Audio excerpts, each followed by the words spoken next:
अभी तक की बड़ी खबर आपको बता रहे हैं। बीते लगभग 2 महीने से बंद पड़ी पोस्ता मंडी आखिरकार शुरू होने जा रही है। ऐसे में उन किसानों को बड़ा फायदा होगा जिनके पास अब भी पोस्ता जैसी महंगी फसल रखी है। दरअसल रविवार को जिला कलेक्टर कार्यालय में एक बैठक आयोजित हुई, जिसमें सांसद, विधायक और जिला कलेक्टर सहित मंडी व्यापारी संघ के अध्यक्ष और पोस्ता व्यापारी मौजूद थे। आयोजित बैठक में जहां व्यापारियों ने अपने मुद्दे रखे, वहीं प्रशासन और जनप्रतिनिधियों ने भी अपनी बात कही और आखिरकार सर्वसम्मति से पोस्ता मंडी फिर चालू करने का निर्णय लिया गया। गौरतलब है कि पिछले 2 माह से पोस्ता मंडी बंद पड़ी हुई थी, जिससे किसान परेशान थे। इसी बात को ध्यान में रखते हुए सांसद सुधीर गुप्ता रविवार को नीमच पहुंचे और एक अहम बैठक इस मामले में ली। आपको बता दें कि लंबे समय से पोस्ता दाना छनाई के लाइसेंस बंद हैं।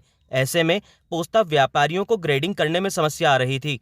दरअसल पोस्ता दाना छनाई के बाद निकलने वाला धूलापाली एक बड़ी समस्या व्यापारियों के लिए बनी हुई थी, क्योंकि धूलापाली का व्यापार अवैध और एनडीपीएस एक्ट के अंतर्गत आता है। वहीं बीते दिनों मंडी व्यापारी का चोला पहने एक तस्कर बाबू सिंधी को पुलिस गिरफ्तार भी कर चुकी है। ऐसे में गाइडलाइंस जारी करने की मांग को लेकर व्यापारी एकमत थे और पोस्ता मंडी बंद कर रखी थी। लेकिन रविवार को आयोजित बैठक में अब नए नियम बनाए गए हैं, जिसके अनुसार अब किसान साफ करा हुआ पोस्ता दाना मंडी में लेकर आएंगे।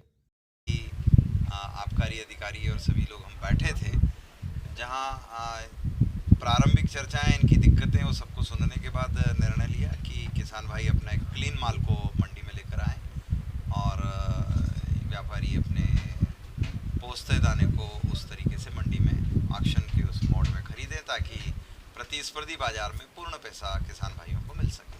प्रक्रिया रहती, देखिए वो छान कर लाएगा तो उसका थोड़ा बहुत अंश रहता है, वो किसान अपना वहाँ से डिस्ट्राय करके लाता है, और अगर कहीं थोड़ा बहुत अगर उसमें रहता है तो छलनी के दौरान में उसे डिस्ट्राय कर लेना चाहिए।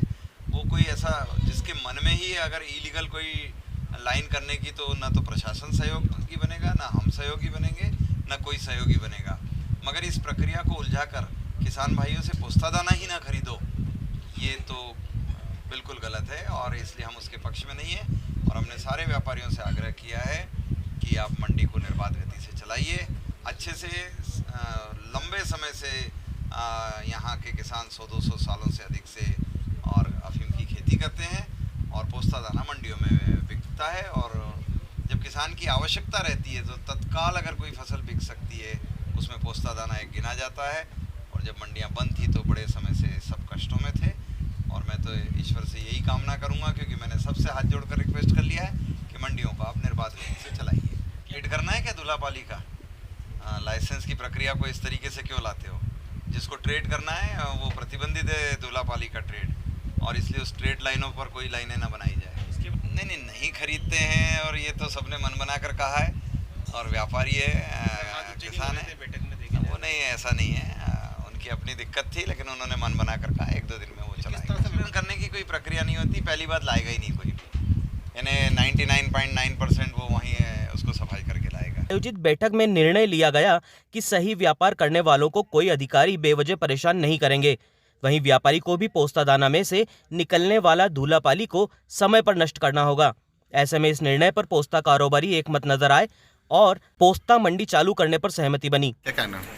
व्यापारियों के साथ बैठे थे तो उन्होंने अपनी कुछ जेन्युइन जो दिक्कतें आ रही थी अपना पोस्ता व्यापार करने में, उन्होंने हम लोग के साथ साझा करा, और हम लोगों ने भी यही सख्त निर्देश दिए हैं कि पोस्ता व्यापार अच्छे से चले, साफ सुथरे तरीके से चले, तो कोई दिक्कत नहीं है, और कोई भी जेन्युइन आदमी उसको तंग नहीं किया जाए। ऐसा जो एजेंसीज रहती हैं वो नहीं तंग करेंगे, और जो किसान भी अपना माल लेकर आता है वो भी छान कर लेकर आए, जिससे उनके पास भी वो धूलापाली निकलने की कोई दिक्कत ना है। तो उस पर बात पे सब लोगों की सहमति बनी है, और बुधवार से मंडी चालू है। धूलापाली का तो अभी जैसे आप लोग बैठे भी थे तो हो रही थी, कोई ऐसा कोई बहुत बड़ा कंटेंट नहीं है, और 250-300 ग्राम निकलती है, उसको पहले किसान ही साफ कर लेगा, उसके बाद एक मामूली से जो बचेगा तो उसको वहीं पर डिस्ट्रॉय करके खत्म कर देगा।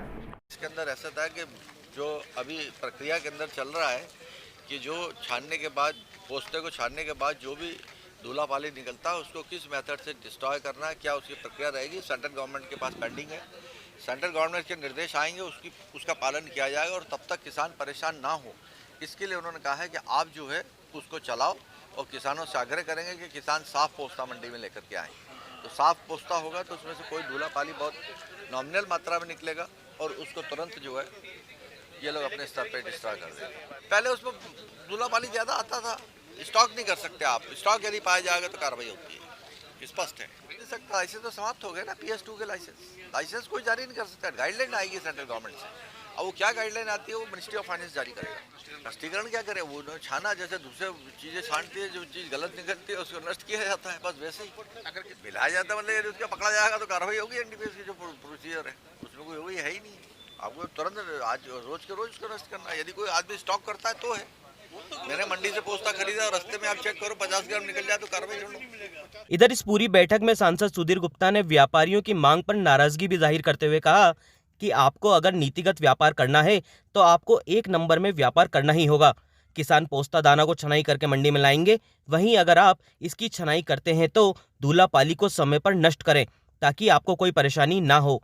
बहरहाल रविवार को कलेक्टर कार्यालय में आयोजित विशेष बैठक किसानों के लिए वरदान साबित हुई।